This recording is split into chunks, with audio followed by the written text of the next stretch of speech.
सबल Marathi news channel मध्ये आपणा सर्वांचे स्वागत आहे।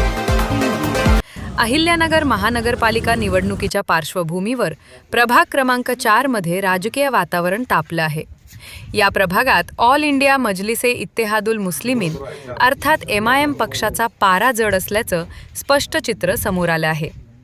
प्रभागातील नागरिकांनी MIMचे उमेदवार समद खान यांना मोठ्या मतांनी विजयी करण्याची तयारी दर्शवली आहे, असं या प्रभागातील प्रचाराचं वातावरण पाहून दिसून येतं। पतंग या निवडणूक चिन्हावर MIMचे सर्व उमेदवार मैदानात उतरले असून पक्षाचा दबदबा वाढल्याचं बोललं जात आहे। विशेष म्हणजे यापूर्वी समद खान यांनी अजित पवार गटाचे माजी नगरसेवक असतानाही MIM सोबत काम करण्याची इच्छा व्यक्त केली होती, ज्यामुळे त्यांच्या पक्षांतराची चर्चा रंगली होती।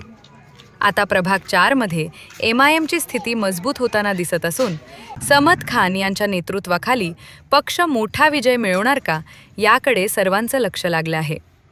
आगामी निवडणुकीत प्रभाग क्रमांक 4चा कॉल कुणाला लागतो हे पाहणं महत्त्वाचं ठरेल।